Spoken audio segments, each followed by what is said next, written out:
Problems दिया था मैंने, पिछली बार क्लास नहीं ले पाई थी किसी रीजन से, और प्रॉब्लम्स मैंने दिया था आप लोगों को डाइस्टीरियो सिलेक्टिविटी, इसके पहले पढ़ाया था हमने। डाइस्टीरियो सिलेक्टिविटी में क्या था कि जरा रिवीजन करते हैं अगर, तो डाइस्टीरियो सिलेक्टिविटी एल्डोल रिएक्शन में मैंने बताया था, जिसमें ये कहा था कि जब हमारा जो इनोलेट्स बनते हैं अगर उनकी स्टीरियोकेमिस्ट्री ई है, जो हमारे इनोलेट्स हैं उनकी अगर स्टीरियोकेमिस्ट्री ई है, तो हमको जो प्रोडक्ट मिलेगा आफ्टर एल्डोल कंडेंसेशन वो क्या मिलेगा हम लोगों को, एंटी मिलेगा प्रोडक्ट। ठीक है, अगर हमारा जो इनोलेट है वो जेड है तो हमको जो प्रोडक्ट मिलेगा वो क्या मिलेगा, वो आपका सिन मिलेगा। ठीक है, ये हमने बताया था कि ई में फॉर्म में अगर हमारे इनोलेट्स हैं तो हमें एंटी प्रोडक्ट मिलेगा। ओके, और अगर हमारा जेड इनोलेट है तो हमें सिन प्रोडक्ट मिलेगा, है ना। इतना हमने लास्ट क्लास में आप लोगों को बताया था। अच्छा, ये भी कहा था कि कुछ ऐसे प्रॉब्लम्स होते हैं जिसमें कि उनकी स्टीरियोकेमिस्ट्री निश्चित होती है कि ई ही बनेगा या जेड ही बनेगा। उसी पे बेस्ड हमने ये 2 प्रॉब्लम्स दिए थे आपको। अगर आप लोगों ने कोई कर पाया है इसको, माइक ऑन करके मुझे बताएं। जो भी 4 पार्टिसिपेंट्स हैं, बनाया है? शिवम हो, क्या बना है? पहले वाले में क्या प्रोडक्ट है आपका? स्टीरियोकेमिस्ट्री क्या है प्रोडक्ट की?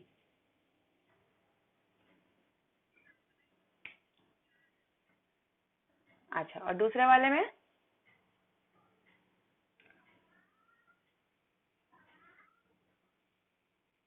वेरी गुड, सही है। पहली चीज तो एलडीए पता नहीं आप लोग समझ पाते नहीं, इसलिए मैंने दिया था इसका फुल फॉर्म आप लोग को, लिथियम डाई आइसोप्रोपाइल अमाइड होता है। ठीक है, इस तरीके से सॉल्ट है ये और बहुत स्ट्रॉन्ग बेस है ना। एलडीए खुद में एक बहुत अच्छा रिएजेंट है, बहुत अच्छा बेस है। इसकी एक स्पेशल प्रॉपर्टी होती है और वो ये होती है कि ये उसी जगह से H प्लस निकालता है। समझ रहे हो, बेस का काम क्या है? H निकालना। उसी जगह से निकालता है जहां हिंड्रेंस कम हो, जहां सब्स्टिट्यूशन कम हो। बात समझ में आ रही है? खैर, ऐसी प्रॉब्लम इन दोनों क्वेश्चन में नहीं है, क्योंकि अगर हम इधर का भी CH2 देखें, इधर का भी CH2 देखें, दोनों ही क्या है, इक्विवेलेंट है ना। तो इसमें वो चीज नहीं आ रहा है जो मैंने आपको अभी बताया। एलडी बहुत स्ट्रॉन्ग बेस है मैंने कहा, और तो ये मान लीजिए इधर आपका हाइड्रोजन एक्सट्रैक्ट करता है इस केस में, और इस तरीके से आपका इनोलेट बनता है ना। ये देखिए O माइनस, इस पे Li लग जाएगा, ये आपका इनोलेट है। और ये ऑटोमेटिकली आपको दिख रहा है कि जो इसकी ज्योमेट्री है वो क्या है, ई फॉर्म में है ना। तो इस केस में अगर हम एल्डिहाइड का एडिशन कराते हैं तो जो हम, क्योंकि ये देखिए ये हमारा ई फॉर्म में है, तो जो एडिशन होने के बाद हमको प्रोडक्ट मिलेगा वो आपका होगा एंटी, इस तरीके से होगा। ठीक है, CH इधर आपका ये OH हो गया और ये C6H5 हो गया। ठीक है, सही है ना। ये देखिए, मेन आपको ये देखना है और ये देखना है, ये जो रिंग है थोड़ा सा ऊपर चला गया आपका, और जो OH लगा वो आपका डाउन दी प्लेन लगा, जो कि इससे एंटी में है। ठीक है, उसी तरीके से अगर हम इसमें देखें, इसमें भी हमारा एलडी, इसमें तो खैर यहाँ पे कोई प्रोटॉन है ही नहीं क्योंकि ये टर्शरी ब्यूटिल है। ठीक है, यहाँ का जो कार्बन है 3 CH3 से लगा हुआ है, तो इस कार्बन के पास कोई हाइड्रोजन नहीं है, तो ऑटोमेटिकली इसके पास कोई ऑप्शन नहीं है, वो यही CH3 जो यहाँ पर है इसी जगह से अपना H माइनस निकालेगा, तो जो यहाँ इनोलेट बनेगा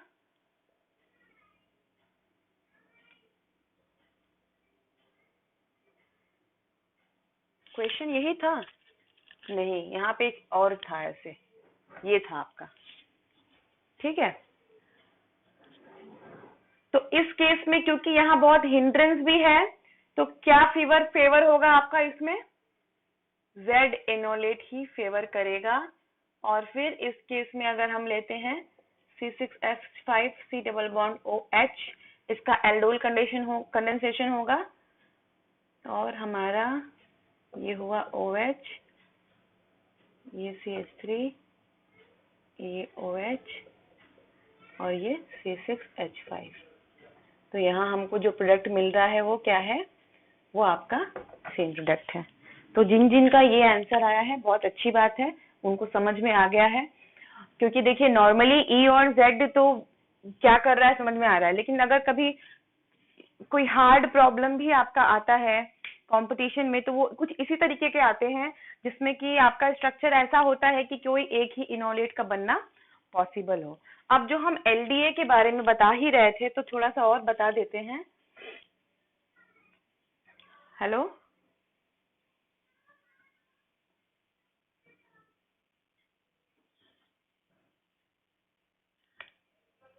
ये देखिए ना यहाँ पे ये स्ट्रक्चर देखिए, ये 5 मेंबर साइक्लिक रिंग है। हाँ,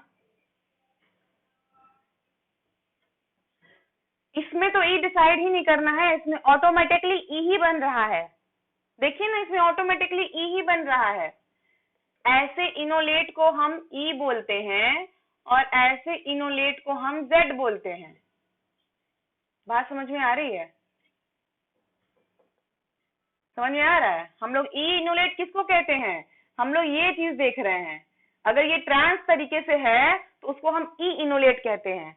अगर ये आपका सिस तरीके से है, सिस फॉर्म मतलब कि दोनों का मुंह एक तरफ दिखाई दे रहा है आपको, सिस फॉर्म में है, तो उसको हम जेड इनोलेट कहते हैं। बात समझ में आ गई? तो अब इसका स्ट्रक्चर ही देख लीजिए आप। स्ट्रक्चर ऐसा है कि आपको इसके अलावा कुछ यहाँ बनेगा ही नहीं। रिंग है, वो कंस्ट्रक्ट है, वो हिल नहीं सकता, तो इसमें ऑटोमेटिकली ई ही बनेगा। बात समझ में आ रही है? ये जो बना आपका, ये देखिए ये क्या बना, ये ई ही बना। अब इसके बाद एल्डोल कंडेंसेशन होता है, ये आपका ऊपर जाएगा, यहाँ प्लस चार्ज आएगा, इस तरीके से ये आपका यहाँ अटैक होगा। यहाँ माइनस चार्ज जो आएगा इस पे अटैक करेगा तो CH OH और ये C6H5 इस तरीके से जुड़ जाएंगे यहाँ के कार्बन से, है ना।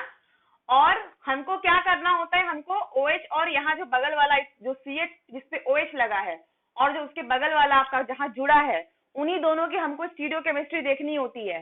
क्योंकि यहाँ ई इनोलेट बन रहा था, इसीलिए एक ऊपर होगा तो एक नीचे होगा। वही चीज मैंने बनाया है। मैंने अगर इसको ऊपर बनाया है तो इन OH को क्या कर दिया है, नीचे कर दिया है।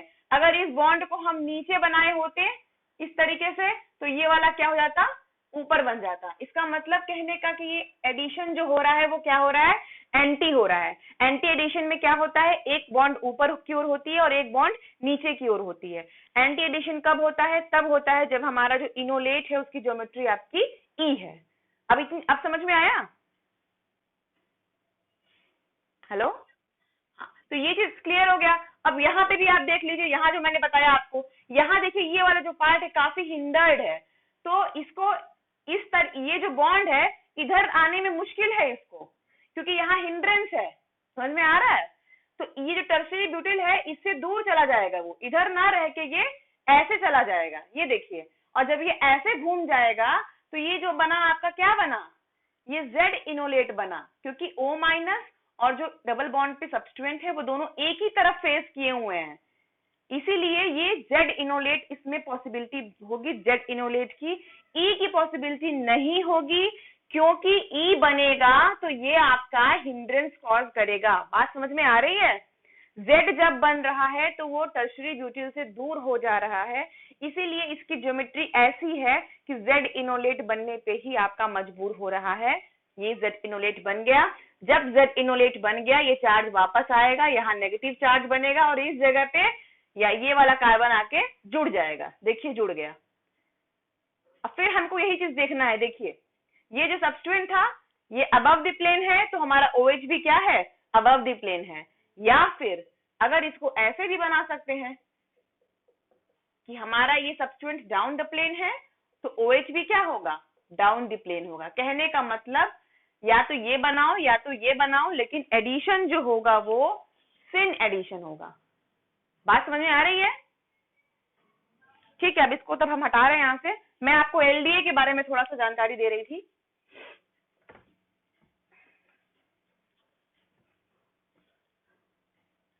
एलडीए के बारे में हम जो आपको बता रहे थे, लिथियम डाई आइसोप्रोपाइल अमाइड, ये बहुत स्पेसिफिकली बेस यूज होता है। जैसे मान लीजिए कि अगर कोई,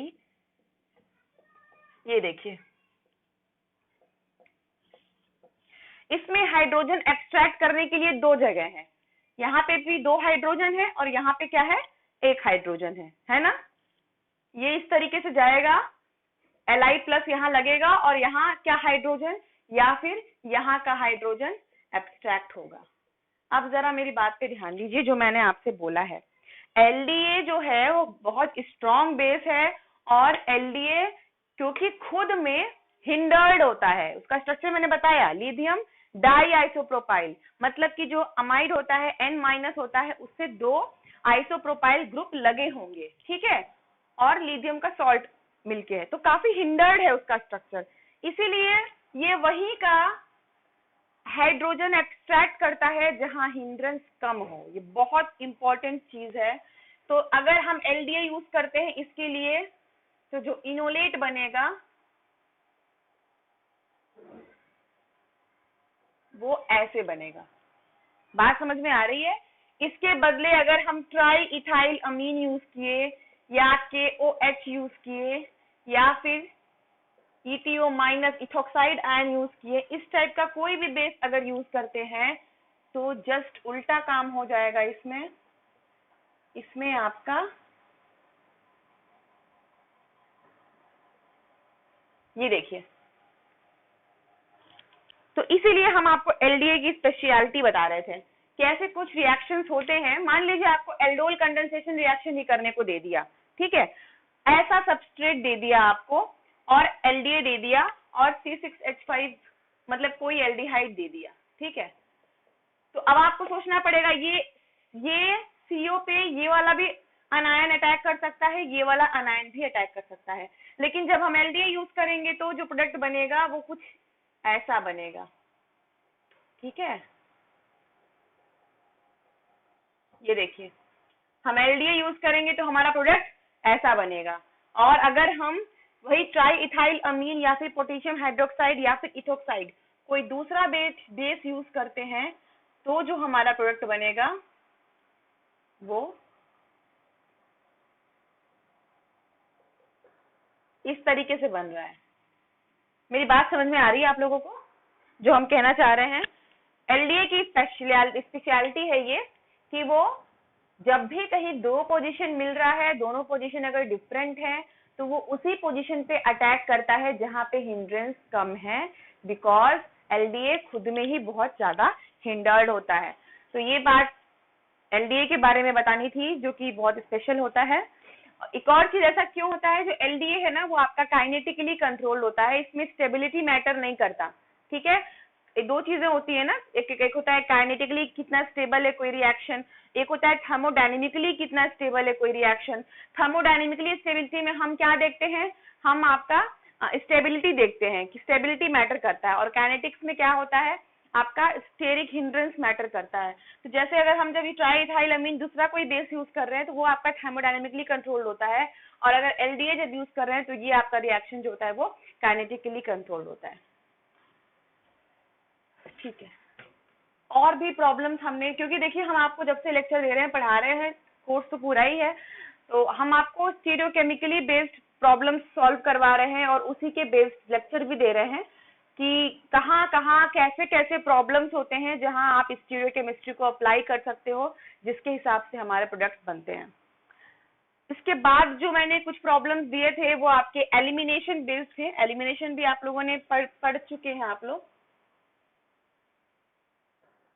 साउंड म्यूट कर लीजिए जिनके घर से आवाजें आ रही हैं।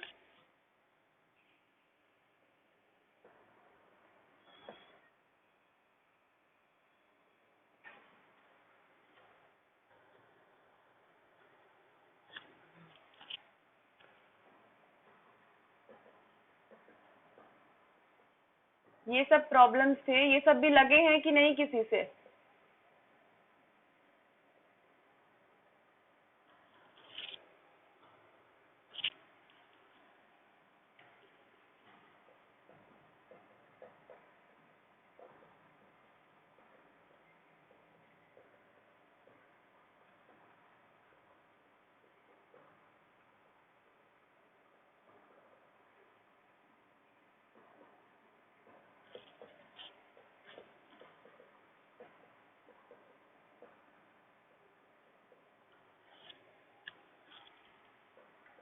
चलिए बताइए कैसे क्या क्या प्रोडक्ट है इसमें, और हमने जो ये प्रॉब्लम दिया है वो क्या समझाने के लिए दिया है आपको।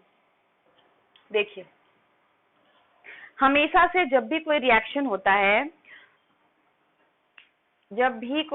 होता है, तो उसमें सब्स्टिट्यूशन रिएक्शन में और एलिमिनेशन रिएक्शन में कंपटीशन होता है कि सब्स्टिट्यूशन होगा या एलिमिनेशन होगा। ठीक है, तो हमने जो ये प्रॉब्लम्स आपको बताए हैं ये मेनली सब्स्टिट्यूशन वर्सेस एलिमिनेशन पर है।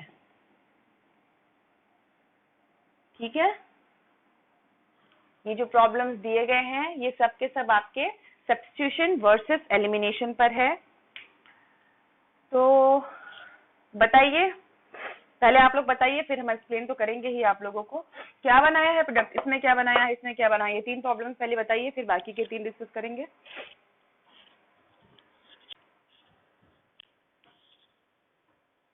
सारा सब्स्टिट्यूशन बना दिया, चलिए कोई बात नहीं। ये तो आपका सब, देखिए पहली चीज हमको क्या देखना होता है, 1 डिग्री हैलाइड है कि नहीं, है ना।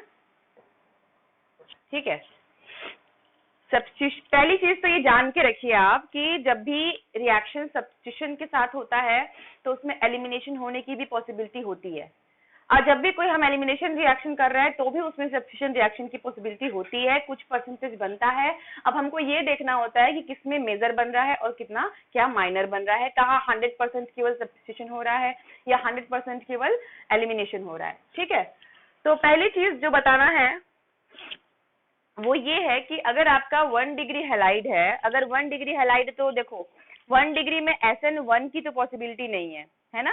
प्राइमरी में आपका SN1 नहीं होता है, प्राइमरी में अगर होता है तो क्या होता है, SN2 हो सकता है और E2 हो सकता है। ठीक है, तो इस केस में तो आपका प्राइमरी हैलाइड है आपका, और ये जो पहला है वो प्रिफर कर रहा है SN2 को। ठीक है, तो जो प्रोडक्ट बनेगा इसमें SN2 का बनेगा 90% तो बनेगा ही, और मान लीजिए 10% आपका इसमें एलिमिनेशन भी होगा। खैर जो माइनर में हो रहा है उसको हमको नहीं कंसिडर करना है।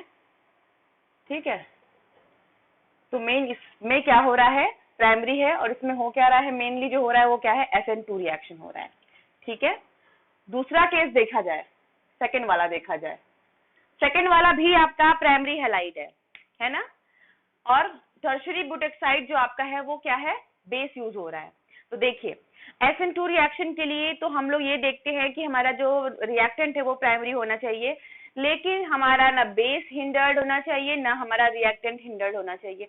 अगर थोड़ा भी हिंड्रेंस हमारे रिएक्टेंट जो है उसमें है या हमारे बेस में है तो एलिमिनेशन डोमिनेट करने लगता है, एलिमिनेशन के परसेंटेज जो है वो इंक्रीज करने लगते हैं। ठीक है, समझ में आ रहा है। तो इस केस में देखा जाए इतना हैवी बेस है हमारा, बेस कहो चाहे न्यूक्लियोफाइल कहो, एलिमिनेशन की बात करते हैं तो बेस का नाम आता है, अगर सब्स्टिट्यूशन की बात करते हैं तो न्यूक्लियोफाइल्स के नाम आते हैं। बेस न्यूक्लियोफाइल दोनों ही लगभग सेम होते हैं, बट बताया था मैंने आपको कि all the basis can be nucleophile but all the nucleophile can not be A base. ठीक है, क्योंकि बेस के लिए थोड़ा स्मॉल साइज होना ये सब चीजें मैटर करता है स्ट्रांग होने के लिए, लेकिन न्यूक्लियोफाइल अगर अच्छा है तो उसके लिए साइज मैटर नहीं करता। जैसे I- बहुत अच्छा न्यूक्लियोफाइल है आपका, है ना, लीविंग ग्रुप अच्छा है और न्यूक्लियोफाइल भी अच्छा है, लेकिन अगर हम कहें कि बेस अच्छा है तो I- आपका बेस अच्छा नहीं है। ठीक है, हाइड्रोजन आयोडाइड HI आपका स्ट्रॉन्ग एसिड है और वो उसका कॉन्जुगेट बेस है I-, तो ये आपका स्ट्रॉन्ग नहीं है, वीक बेस है, बेस वीक कहलाएगा और न्यूक्लियोफाइल अच्छा कहलाएगा। ठीक है। तो टर्शियरी ब्यूटेक साइड जो आपका है वो स्ट्रॉन्ग बेस है, लेकिन इतना हैवी है, इतना हिंडर्ड है। एक तो SN2 रिएक्शन में हमको बैक साइड अटैक करना होता है, माने कि पीछे से अटैक होता है, यहाँ से निकलता है, पीछे से अटैक होता है, और जो प्रोडक्ट बनता है उसमें इन्वर्जन आ जाता है। ये SN2 रिएक्शन बताया मैंने। लेकिन क्योंकि हिंडर्ड है तो इस केस में जो आपका है वो एलिमिनेशन प्रोडक्ट हो जाएगा लगभग 60%। 1 2 3 4, ठीक है। एलिमिनेशन हो जाएगा 60% और 40% मान लीजिए आपका, सॉरी मुझे लग रहा है इसमें नहीं, ये आपका बनेगा अच्छे से 85%। 85% इसमें आपका एलिमिनेशन प्रोडक्ट बनेगा। हाँ, इस केस में देखिए ये भी आपका 1 डिग्री हैलाइड है ना, ये भी आपका 1 डिग्री हैलाइड है, लेकिन थोड़ा सा इसमें हिंड्रेंस है, क्योंकि जो आपका अल्फा कार्बन देख रहा है उसके बगल में जो कार्बन है उसपे क्या है, सब्स्टिट्यूशन है तो प्राइमरी लेकिन थोड़ा हिंडर्ड है। तो इस केस में क्या होगा, इस केस में आपका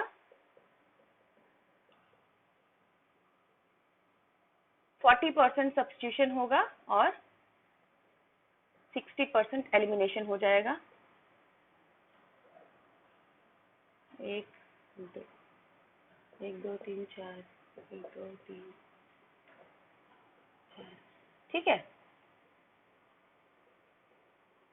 ये रहा पूरा चिट्ठा पत्रा, ये किसका है, 1 डिग्री हैलाइड का है। 1 डिग्री हैलाइड में जितने पॉसिबल केस हो सकते हैं वो सब मैंने दिखा दिया। एक प्लेन अल्काइल हैलाइड है जिसमें कोई हिंड्रेंस नहीं है, प्लेन सिंपल सा बेस है जिसमें कोई हिंड्रेंस नहीं है। उस केस में देखिए कितने अच्छे से आपका सब्स्टिट्यूशन रिएक्शन हो गया, SN2 उस पे डोमिनेट कर गया। सेकेंड वाले केस में देखिए हमारा बेस काफी हिंडर्ड है, तो इस केस में हमारा एलिमिनेशन थोड़ा डोमिनेट कर गया। तीसरे केस में आपका जो रिएक्टेंट मॉलिक्यूल है उसमें थोड़ा हिंड्रेंस है, तो लगभग इक्वल में आपका रिएक्शन हो रहा है, खास अंतर नहीं है। अब अगर सेकेंड डिग्री का देखें तो सेकेंड डिग्री हैलाइड्स का देखा जाए, ये लेक्चर मैंने तैयार किया था पढ़ाने के लिए आप लोगों को लास्ट क्लास में, लेकिन अब थोड़ा सा तबीयत नहीं सही था तो इसीलिए मैंने कहा कि आप ही लोग थोड़ा कोशिश कर लीजिए, क्योंकि है तो सब कुछ पढ़ा ही हुआ। हाँ बोलिए।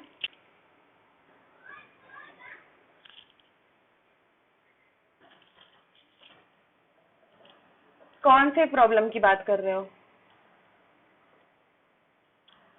अच्छा, जो ये वाला था, ये था, हाँ बोलो। 1 मिनट, अगर SN2 हो रहा है तो उसमें कार्बोकैटायन नहीं बनता, अगर SN1 होता है तब तो कार्बोकैटायन बनता है और उसमें भी रीअरेंजमेंट हो जाएगा।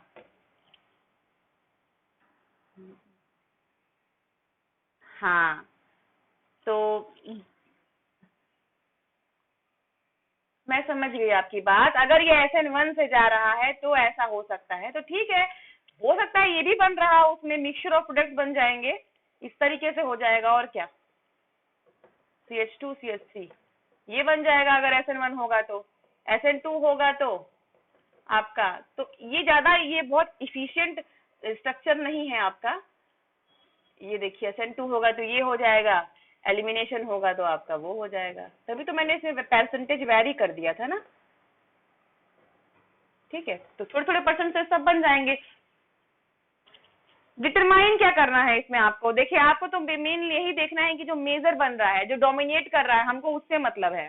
बात समझ आ रही है? अब जैसे कि ये प्रॉब्लम आप लोग को कहीं पूछेगा नहीं जनरली, क्योंकि इसमें तो कुछ एलिमिनेशन भी हो जा रहा है, कुछ SN2 भी हो जा रहा है, कुछ SN1 भी हो जा रहा है। ठीक है, मत याद करिए, परसेंटेज को याद करने की जरूरत नहीं है आप लोगों को। पॉसिबिलिटी की बात है, जिस चीज का पॉसिबिलिटी बढ़ रहा है तो वो मेजर प्रोडक्ट बन रहा है और हमको मेजर से ही मतलब है, माइनर को हमें क्यों मतलब रखना है। ठीक है, तो ये तो केवल मैंने समझाने के लिए आपको एग्जाम्पल पेश किया। ऐसे क्वेश्चंस इतने नहीं आएंगे, अगर आएंगे तो, क्योंकि जहां आपको कंफ्यूजन है, जहां 3-4 प्रोडक्ट बन रहे हैं वहां आप कैसे कर पाओगे। जहां एक प्रोडक्ट बनना या फिर मेजोरिटी में जो बन रहा है उसको हमें ज्यादा ध्यान देना है।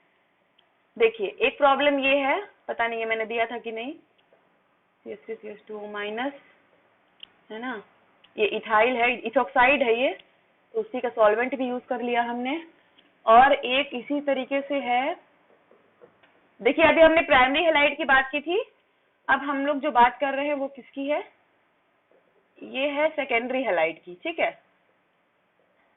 सेकेंडरी मैंने 2 डिग्री वाले में देखिए, 2 डिग्री वाले में आपका SN2 भी हो सकता है, E2 भी हो सकता है और SN1 भी हो सकता है ना। प्राइमरी में थोड़ा SN1 की पॉसिबिलिटी कम होती है, लेकिन सेकंड डिग्री में तो ऐसे जैसा आपका कंडीशन हो उस हिसाब से आपका रिएक्शन होगा, है ना।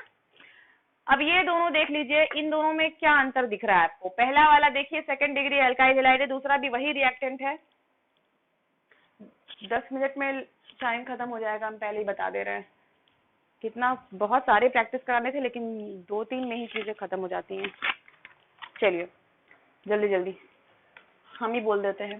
देखिए इस केस में देखिए यहाँ इथोक्साइड यूज हो रहा है, and ethoxide is a very strong base, है ना। यहाँ पे क्या यूज हो रहा है, एसीटेट यूज हो रहा है, एसीटेट यूज कर रहे हैं एज ए बेस के रूप में। एसीटेट जो होता है वो बहुत वीक बेस होता है ना। जो हमारा COH, जो इस एसिड स्ट्रॉन्ग होता है उसका जो बेस बनेगा वो क्या होगा, वो वीक होगा, सबको पता होगा ये।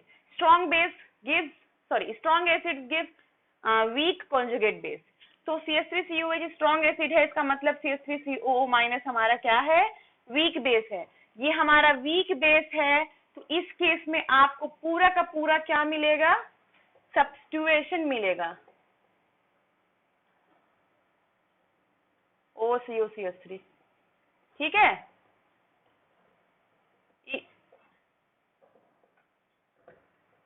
हाँ अरे ये नहीं भी अगर दिया है, अगर यही प्रॉब्लम दिया है तो इसमें एलिमिनेशन नहीं करा सकते आप लोग। एक चीज बहुत अच्छे से ध्यान रखिए, एलिमिनेशन कराने के लिए हमको बहुत तगड़े बेस की जरूरत होती है, बहुत ज्यादा। जनरली कोई अगर रिएक्शन आता है एलिमिनेशन के लिए तो आप देखा करिए उसमें जो बेस यूज होता है वो इथोक्साइड होता है, ETO-, या फिर potassium hydroxide KOH, alcoholic KOH।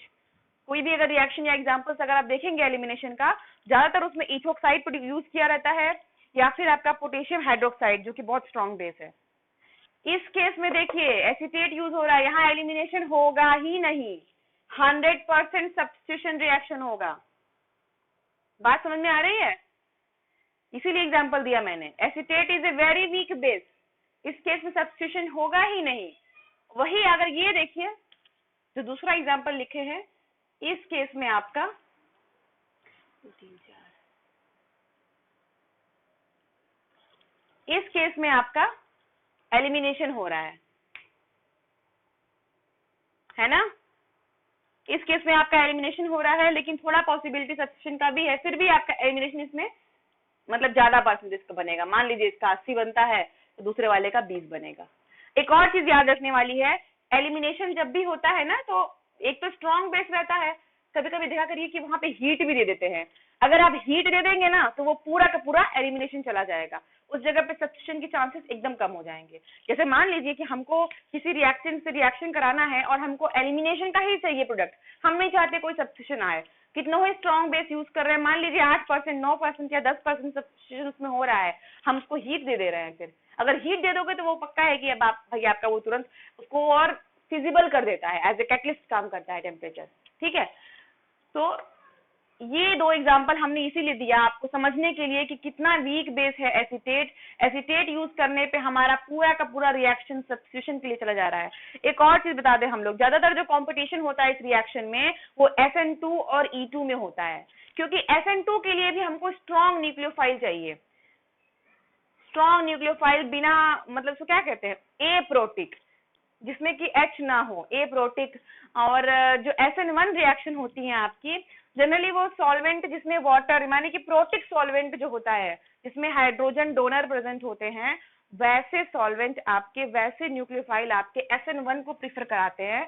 और जो SN2 है आपका, उसके लिए स्ट्रॉन्ग न्यूक्लियोफाइल चाहिए प्लस एप्रोटिक सॉल्वेंट उसको फेवर करता है। तो ज्यादातर जो कंपटीशन है वो SN2 और E2 है, क्योंकि E2 एलिमिनेशन के लिए भी हमको स्ट्रॉन्ग न्यूक्लियोफाइल चाहिए, स्ट्रॉन्ग सॉरी बेस चाहिए, तो इसीलिए ये एग्जांपल दिया। एक और है टर्शरी की बात करें अगर, तो ये देखिए इसमें कोई दो राय नहीं है अगर टर्शरी की बात करते हैं तो।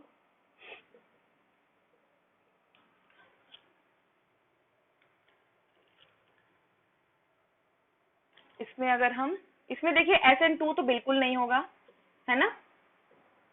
टर्शरी अगर हमारा स्ट्रक्चर है तो इसमें SN2 की चांसेस नहीं है, इसमें E2 की चांसेस बहुत ज्यादा है। तो इसमें जो हमारा प्रोडक्ट बनेगा वो एलिमिनेशन का प्रोडक्ट बनेगा, जो कि 91% है। 8% सोच रहे हो कि कहाँ जाएगा, थोड़ा बहुत SN1 तो होएगा ही इसमें, क्योंकि वो टर्शरी है। बात समझ में आ रही है मेरी कहने का, क्या मैं कहना चाह रही हूँ। अब इसके देखिए, हमने लाइन से यूज किया सारे एग्जांपल्स। प्राइमरी लिया, प्राइमरी हैलाइड में बताया कि SN2 के चांस ज्यादा हैं। और देखिए एलिमिनेशन के लिए क्या है ना, चाहे E2 की बात करें चाहे E1 की बात करें, उसमें 3 डिग्री 2 डिग्री 1 डिग्री से कोई फर्क नहीं पड़ता, उसमें ऐसा हिंड्रेंस का बात नहीं होता है। एलिमिनेशन में आपका चाहे वो E1 की बात करें चाहे E2 की बात करें, सबके लिए जो रिएक्शन रेट है वो 3 डिग्री ग्रेटर देन 2 डिग्री, उसके बाद सबसे कम आपका 1 डिग्री आता है। क्यों? क्योंकि जितना ज्यादा 3 डिग्री में जितना ज्यादा सब्स्टिट्यूएंट होगा, उतने ज्यादा हाइड्रोजन होंगे, उतना उसको एलिमिनेशन करने का चांस मिलेगा। ठीक है, तो E2 और SN2 की बात करें इस केस में 3 डिग्री वाले में, तो SN2 तो इसमें बिल्कुल नहीं होगा क्योंकि 3 डिग्री है ये। मैक्सिमम इसका आपका जो मिलेगा प्रोडक्ट वो एलिमिनेशन मिलेगा, वो भी स्ट्रॉन्ग बेस यूज कर रहे हैं। यहाँ हीट भी है, सॉरी नहीं लिखा मैंने कुछ, यहाँ मान लीजिए 50 डिग्री टेम्परेचर भी हमने दिया है, ठीक है, और कुछ परसेंटेज आपके SN1 हो जा रहे हैं। 25 दिया है तो रूम टेम्परेचर ही हो गया 25 डिग्री, RT ही है।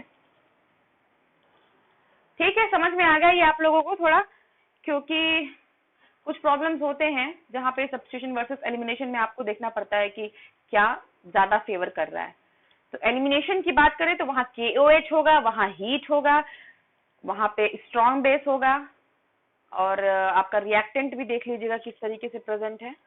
ठीक है, तो मैं इसको अब रब कर रही हूँ। अच्छा, जो मैंने फिशर फॉर्म में जो दिया था एलिमिनेशन करने के लिए, उसका क्या प्रोडक्ट बन रहा है हमको EZ में बताइए आप लोग। क्या दिया था मैंने, ये दिया था शायद, क्या 6H5 है,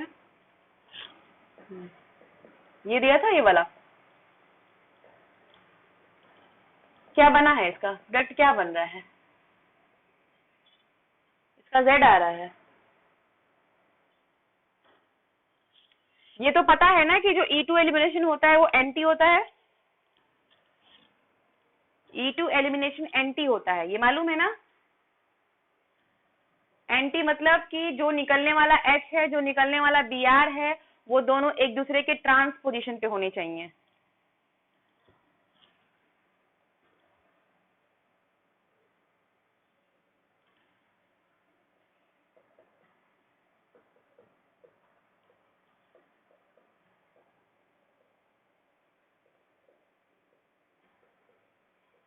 इसको घुमा देते हैं, ठीक है, कौन सा वाला घुमाएं, देखो गड़बड़ हो गया, यहाँ H होगा।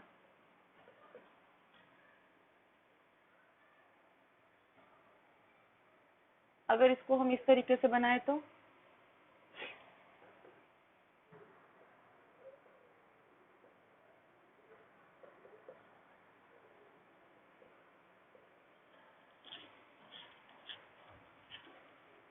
अब देखिए, हमको Br निकालना है, दोनों में ही Br दिख रहे हैं, तो मान लीजिए पीछे वाले का Br निकालना है, तो आगे वाले का क्या निकलेगा, आगे वाले का हाइड्रोजन निकलेगा, निकलेगा ना। मतलब एक का अगर Br निकाल रहे हैं तो दूसरे का क्या निकालेंगे, हम हाइड्रोजन निकालेंगे, और दोनों को एक दूसरे के क्या होना पड़ेगा, एंटी होना पड़ेगा। तो इस केस में अगर हम इस हाइड्रोजन को इसके सामने लाके रख दे, हाँ बोलिए, कुछ प्रॉब्लम है, नहीं समझ में आ रहा है।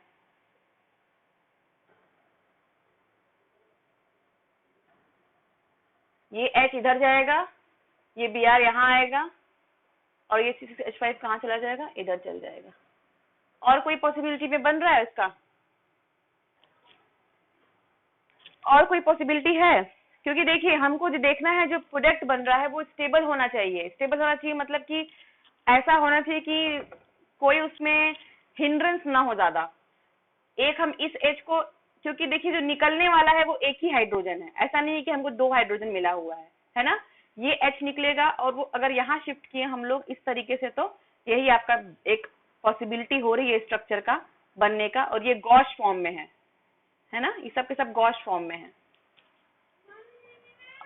ये आपका HBr निकलेगा। क्या बन रहा है फिर स्ट्रक्चर आपका?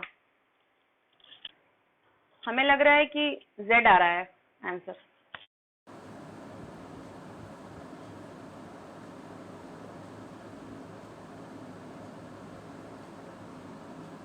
C C। हाँ, इधर एक C6H5 है तो दूसरा वाला इधर है Br। क्या आ रहा है? तो Z आ गया ना, क्या है 1 2 नहीं, ठीक है, यही आ रहा है आप लोग का भी। कट गया क्या?